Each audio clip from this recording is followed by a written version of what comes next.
La 5e conférence au sommet du traité d'amitié et de coopération entre le Burkina Faso et la Côte d'Ivoire a refermé ses portes hier. C'était en présence des deux chefs d'État, Roch-Marc Christian Kaboré du Burkina et Alassane Ouattara de la Côte d'Ivoire. Plusieurs accords de coopération entre les deux pays ont été signés. Dans l'actualité également, les pays de l'UEMOA veulent faire de l'accès à l'eau potable et à l'assainissement une réalité. Et c'est la principale résolution prise par le Conseil des ministres en charge de l'eau de l'espace communautaire qui se sont retrouvés à Dakar. Ce conseil a donc lancé la phase 2 du programme d'hydraulique et d'assainissement en milieu rural. Là qui fait la une de ce 13h15 sur la RTB. Bonjour à toutes et à tous. Merci de nous suivre.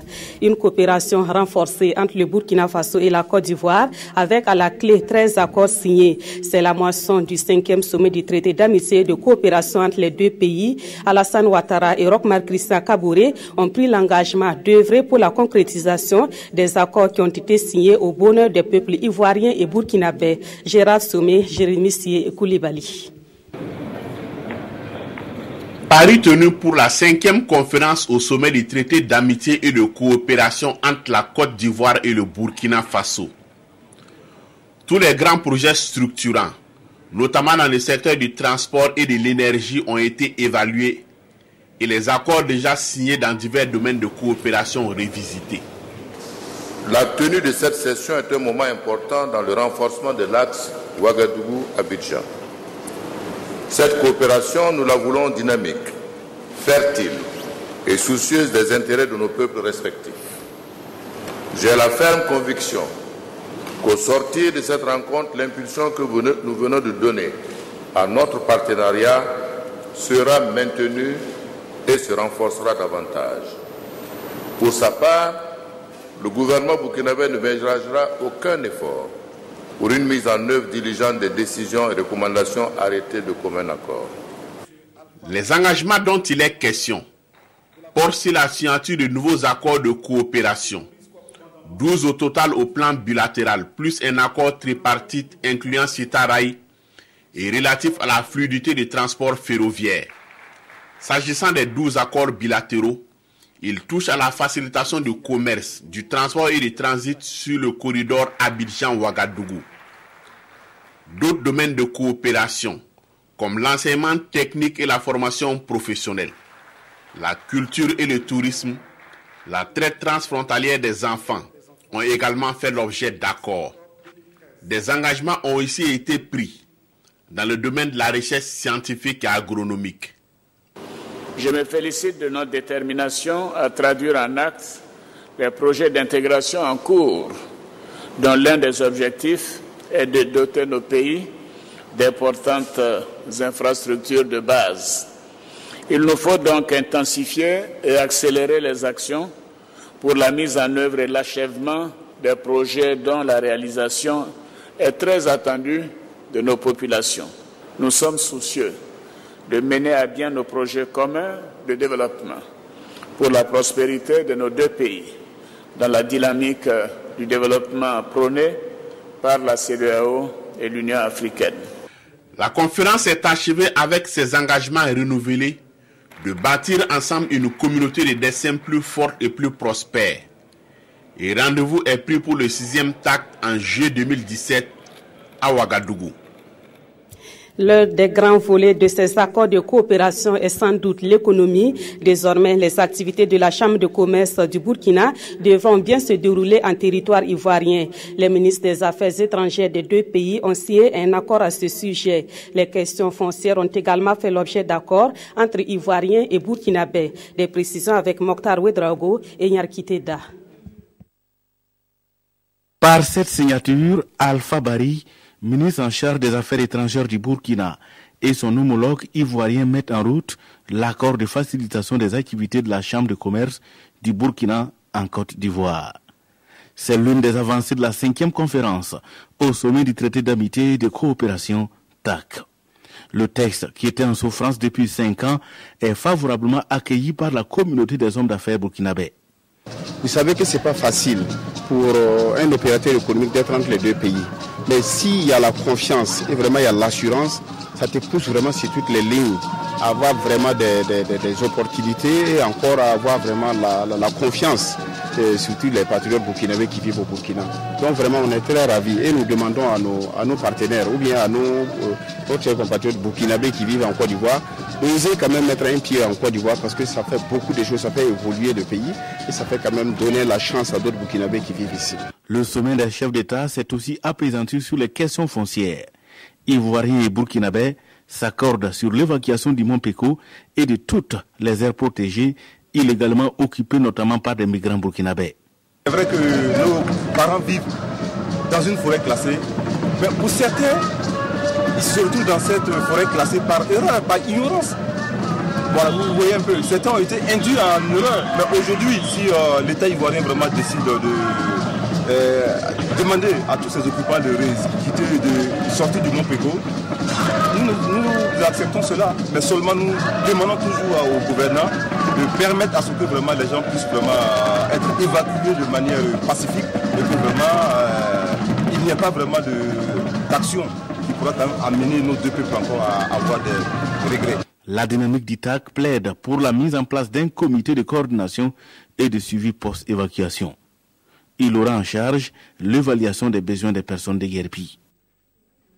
Retour au Burkina Faso pour dire que le café Cappuccino, qui avait été la cible d'attaques terroristes, va bientôt renaître de ses cendres. Les travaux de rénovation ont démarré ce matin sur l'avenue Kwame Nkrumah.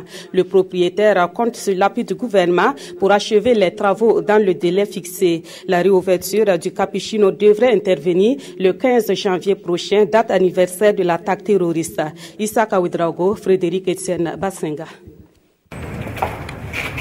Le cappuccino de nouveau lieu de vie, voilà ce que Gaetano, le propriétaire, espère en posant cette brique en compagnie du ministre Bonani.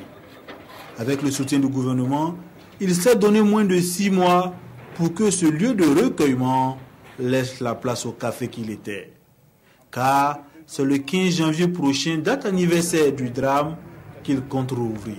Je remercie les autorités de l'accompagnement qu'ils nous donnent pour réaliser cela. J'espère qu'on pourra tenir les délais. Après avoir réaffirmé le soutien du gouvernement, Maurice Bonani a tenu à rassurer.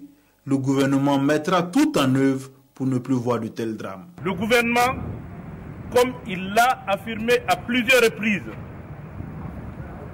prend et continuera de prendre toutes les dispositions pour assurer la sécurité des biens et des personnes,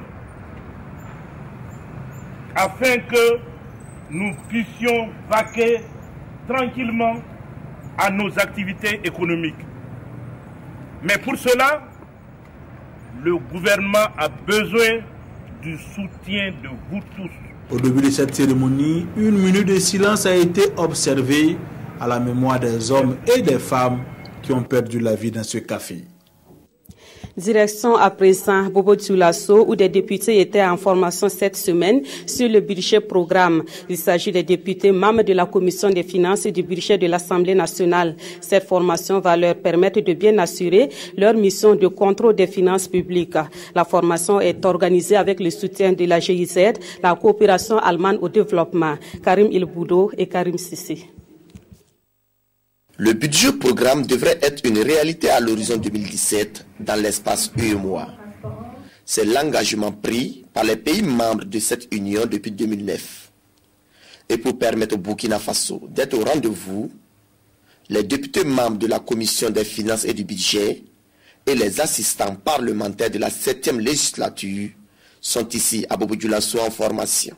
Le budget programme, c'est un concept qui met d'abord les résultats en avant par rapport aux moyens qu'on met à disposition des services.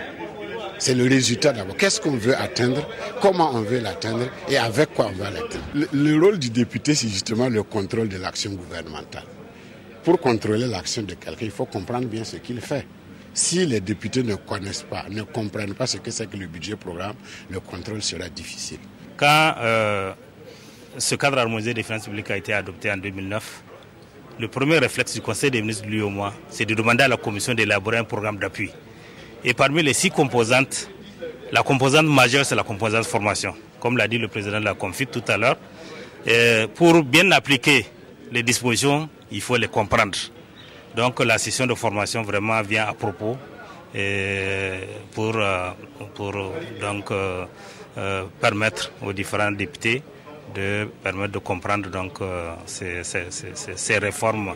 Pendant 3 jours, les participants vont échanger autour des thèmes tels que la gestion axée sur les résultats, la performance du budget programme et le renforcement du contrôle parlementaire. Désormais, avec le budget programme, il y a un certain nombre de documents qui permettent en fait une meilleure lisibilité, un meilleur contrôle de l'action gouvernementale par, n'est-ce pas, l'Assemblée nationale. Au sortir de cette rencontre de Bobo Dioulasso, les députés membres de la Commission des finances et du budget et les assistants parlementaires devraient être mieux outillés sur les enjeux du budget programme. La responsabilité des parents face à l'incivisme grandissant et à la violence en milieu scolaire. C'est sous cette thématique que l'Union nationale des associations des parents d'élèves du secondaire et du supérieur tient son congrès ordinaire. Ce congrès a débuté hier dans la capitale burkinabé. Ce sera également le cadre pour faire le bilan des 4 années d'activité de l'UNAPES. Retour sur la cérémonie d'ouverture dans ce reportage de Yacouba Gamene et Nathalie Sawadgo Nabaloum. Face à l'incivisme grandissant en milieu scolaire, les parents d'élèves tirent la sonnette d'alarme. L'éducation des enfants à l'école incombe à tous et à chacun d'assumer sa responsabilité. La violence que l'on voit aujourd'hui, l'éducation des enfants, où sont les parents? Tout commence à la maison. Donc, nous sommes responsables en partie de ce qui se passe aujourd'hui. Nous-mêmes, les grandes personnes, nous sommes responsables. Toute la société est responsable. Il y a des actions qui sont posées par des personnes, par des parents même. Ce n'est pas un exemple. L'enfant imite ce que le parent fait. À ce congrès ordinaire de l'Union nationale des associations des parents d'élèves du secondaire et du supérieur, la question du financement des examens blancs est aussi mise sur la table des réflexions. Il y a des crises un peu partout. Soit qu'il n'y a pas eu d'examen blanc, soit qu'il n'y a pas eu de paiement de professeurs, soit que, en tout cas, il y a trop de problèmes. En principe, et selon les textes, il n'y a que 40% des recettes de chaque APE qui est reversé au comité de gestion pour le fonctionnement de l'établissement. Mais aujourd'hui, nous faisons tout, presque les 100% reviennent à l'établissement. Il est question ici pour ces parents d'élèves de trouver une thérapie aux maux qui minent aujourd'hui l'école burkinabé. Le renouvellement du bureau national est aussi au programme. Les acteurs du monde de l'éducation privée sont également en congrès à Ouagadougou, un congrès initié par l'Union nationale des établissements d'enseignement privé laïque. Et ceux qui prennent part à ce congrès discutent sur les défis à relever dans le domaine de l'enseignement privé au Burkina Faso. L'ambition, c'est d'amener les écoles privées à contribuer davantage à une éducation de qualité. Issa Kafando, Samira Toussana et Bouma Ernest Nebi. Tous issus d'établissements privés laïques du Burkina, ils sont réunis pour discuter des problèmes qui minent le secteur de l'éducation. Au centre de leurs préoccupations, l'examen des défis et des perspectives pour entreprendre dans le secteur privé de l'éducation au Burkina. Il faudrait que les acteurs, les enseignants et l'ensemble du personnel puissent travailler dans la dignité dans le secteur privé de l'éducation. Mais il y a des questions de fiscalité, il y a l'ensemble du management qu'il faut rénover parce que nous considérons que les établissements privés doivent être gérés comme il se doit, c'est-à-dire des entreprises qui doivent se saisir de l'ensemble des opportunités qui peuvent être dans leur environnement. Ce 13e congrès de l'Union nationale des établissements d'enseignement privé laïque va durer 3 jours avec en ligne de mire la professionnalisation de l'enseignement privé au Burkina. C'est un message d'encouragement pour tous ceux qui s'engagent dans la réflexion de laquelle nous attendons des recommandations fortes pour nous aider à relever les défis de l'enseignement au Burkina Faso. L'enseignement, tous ordres confondus, est aujourd'hui au cœur de nombreux défis. Et s'il n'y avait pas l'enseignement privé au Burkina Faso, notre offre éducative serait maigre. Ce grand rendez-vous des acteurs de l'éducation privée laïque du Burkina est un cadre d'échange qui va permettre de réfléchir sur les conditions d'un entrepreneuriat utile dans le domaine de l'éducation et de la formation. Il marque par ailleurs la fin du mandat du bureau sortant.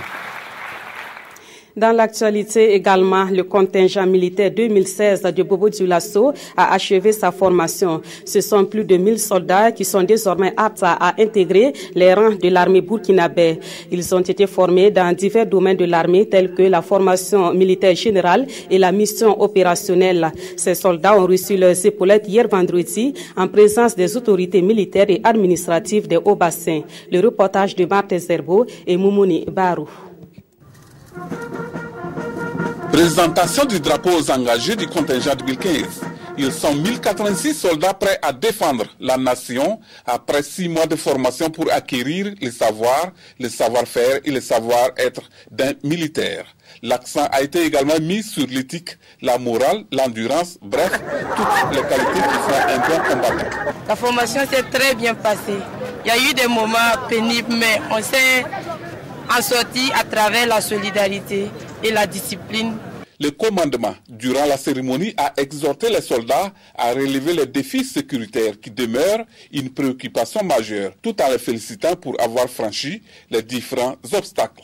Notre mission, en tout cas, c'était de les transformer de jeunes civils de bons soldats, de bons combattants et en de bons citoyens.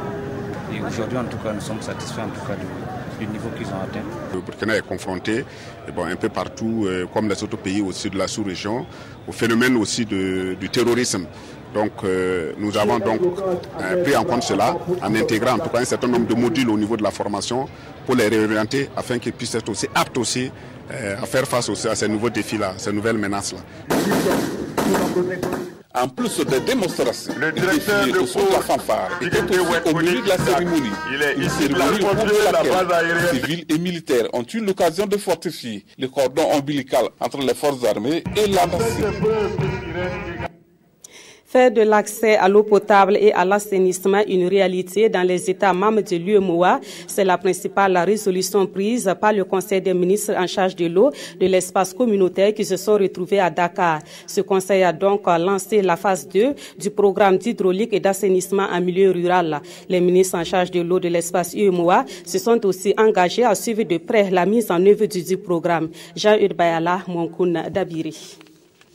Les ministres en charge de l'eau de l'UEMOA ont réaffirmé leur volonté de faire de l'accès à l'eau potable et à l'assainissement une priorité de l'espace communautaire. Ils se sont engagés à prendre les dispositions pour la réalisation du projet. Les participants ont par ailleurs formulé des recommandations à l'endroit des acteurs en vue d'une bonne exécution des travaux. Les ministres ont exprimé leur satisfaction sur les résultats de la réunion et ont félicité la commission de l'UEMOA et la Banque islamique de développement pour cette initiative visant l'atteinte de l'objectif de développement durable numéro 6 relatif à l'accès à l'eau potable et à l'assainissement. Ils se sont félicités de l'engagement des chefs d'État et de gouvernement de l'UEMOA pour le développement socio-économique de l'espace communautaire avec un accent particulier pour le milieu rural.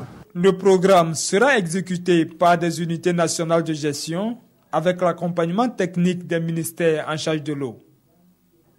Et les États recevront chacun une allocation de 7 milliards de francs CFA de la Banque islamique de développement, exception faite de la Guinée-Bissau qui, elle, sera entièrement financée par la commission de l'UEMOA. Ces 7 milliards vont nous servir à réaliser environ 20 000 latrines, toutes natures confondues, à réaliser 120 forages équipés de pompes à motricité humaine et à réaliser 19 AIPS. En même temps, c'est aussi une contribution à la mise en œuvre des programmes nationaux que nous venons d'adopter à travers notre CACEM des 2 derniers jours. Les ministres ont souhaité que soit initiée une 3e phase du programme pour prendre en compte le maximum de populations en milieu rural. Ils ont en outre exprimé le désir de voir la coopération BID-UEMOA s'étendre à d'autres secteurs de développement. À Bobo Dioulasso, des agents formateurs sur la gestion des pesticides ont suivi une séance de recyclage. Une séance qui a duré 5 jours et qui a porté sur les bonnes pratiques dans l'utilisation des pesticides afin de minimiser les risques. Elle a été initiée par le PAFASP, le programme d'appui aux filières agro-silvopastorales en collaboration avec la Direction générale de protection des végétaux. Et pour la phase pratique de cette formation, les participants se sont rendus sur une exploitation agricole pour un partage d'expérience. Bitibie Nao, Sirik Milogo et Ahadi Sandamba. Nous sommes ici dans l'exploitation de la Sinasano à Dafiso. Le producteur reçoit la visite du PAFASP, le programme d'appui aux filières agro-silvopastorales. Une visite qui marque le deuxième acte de la formation recyclage des formateurs sur la gestion des pestes et pesticides. D'une superficie de 12 hectares, l'exploitation est constituée d'un verger de mangue et de la culture de légumes. Le recyclage, c'est pour leur permettre d'avoir plus de connaissances sur le sujet et aussi, surtout, des connaissances pratiques sur le terrain, côté reconnaissance des nuisibles, les produits qu'on doit utiliser pour les éliminer, passant par la lutte biologique, l'utilisation des pesticides, mais de façon rationnelle. Cette visite de terrain au profit de 110 agents formateurs de l'agriculture, des ressources animales et de l'environnement est un cadre de partage d'expérience. Avec la sortie et la formation que nous avons réussi, ça va nous permettre de conseiller nos producteurs que nous encadrons sur le terrain. Parce que comme on a déjà vu l'expérience des cultures ici, et nous savons à peu près les produits qu'on doit utiliser pour ces traitements-là. Venus de la boucle du Mouhoun, des cascades et bien entendu des hauts bassins, les participants serviront de relais pour une large diffusion de connaissances acquises. Le PAFASP, mis en œuvre depuis 2007, entend ainsi prévenir ou encore atténuer les effets négatifs de l'utilisation des pesticides sur l'environnement. Les États membres de l'espace CEDEAO sont préoccupés par le management de qualité dans le secteur pharmaceutique. Une rencontre de sensibilisation se tient à Ouagadougou au profit des acteurs clés de ce secteur. Et cette sensibilisation porte sur les exigences des normes ISO dans le domaine de la pharmacie. La rencontre de Ouagadougou réunit les représentants des 15 États membres de la CEDEAO, Issaka Ouedraogo et Kadi Sanogo. Le secteur pharmaceutique constitue l'une des priorités de la commission de la CEDEAO. C'est dans cette optique que cet atelier est organisé dans le cadre de la mise en œuvre du programme Système Qualité de l'Afrique de l'Ouest, qui est l'un de ses programmes majeurs. Un atelier régional qui réunit les représentants d'organismes nationaux en charge du contrôle des produits pharmaceutiques des 15 États membres de la CEDEAO. Il a pour objectif de sensibiliser au management de la qualité des personnes de ressources clés intervenant dans le processus d'inspection dans le secteur pharmaceutique. Au niveau de la région, nous sommes en train de mettre en place un système qualité régional avec pour objectif principal de protéger les consommateurs, avec pour objectif principal d'aider les entreprises à produire la qualité, avec pour objectif principal d'aider les institutions régionales, les institutions gouvernementales, n'est-ce pas, qui doivent encadrer la qualité à être renforcées, avec aussi pour objectif n'est-ce pas, de renforcer la gouvernance générale même de la qualité. Et ces opérations sont tellement complexes et tellement coûteuses qu'un seul pays ne peut pas les réussir. Cette rencontre permettra aux participants d'être aptes à contribuer efficacement à l'inspection et au contrôle des produits pharmaceutiques dans leurs états respectifs. Les données médicales des patients sont des données personnelles et très sensibles. Comment éviter que ces données ne tombent entre les mains des pirates des technologies de l'information et de la communication? La question est au centre d'une campagne de sensibilisation qui cible les personnels des laboratoires d'analyse médicale. Cette campagne est organisée par la CIL, la Commission de l'informatique et des libertés, Moussa Ouedraogo et Omar Zombri. Protéger les données personnelles et la vie privée des patients à l'aide du numérique, c'est sur ce thème que sont sensibilisés les responsables et personnels de laboratoires d'analyse médicale. Une sensibilisation rendue nécessaire au regard de l'exploitation croissante des technologies de l'information et de la communication dans le secteur de la santé. Dans le secteur médical, on collecte des données sur les citoyens. Or, ces données sont extrêmement sensibles. Voilà pourquoi ceux qui manipulent ces données qui sont très sensibles doivent comprendre quelle est la philosophie de la loi, quelles sont les dispositions à prendre afin de ne pas violer la vie privée ni surtout le secret professionnel comme ils le savent. Dans le dispositif réglementaire qui organise le fonctionnement de ces laboratoires, il y avait la question de la gestion des données des patients. Les technologies de l'information et de la communication sont source d'innovation et concourent à l'amélioration des prestations dans le domaine de la santé. Cependant, la prudence est démise car les pirates ne sont pas loin. Comme mesure, il faut dire qu'à l'approche individuelle, chaque citoyen doit chercher à avoir des antivirus, à protéger ses machines. Et au niveau organisationnel, il serait conseillé que les gens travaillent à crypter les informations qu'ils ont. La Commission de l'informatique et des libertés CIL, initiatrice de ce séminaire, a aussi invité les participants à se méfier de certains logiciels et applications gratuites trouvées sur le net, car ce sont souvent des outils utilisés par les cybercriminels. C'est la fin de cette édition. Merci de l'avoir suivi. Très bon week-end en compagnie de la RTB.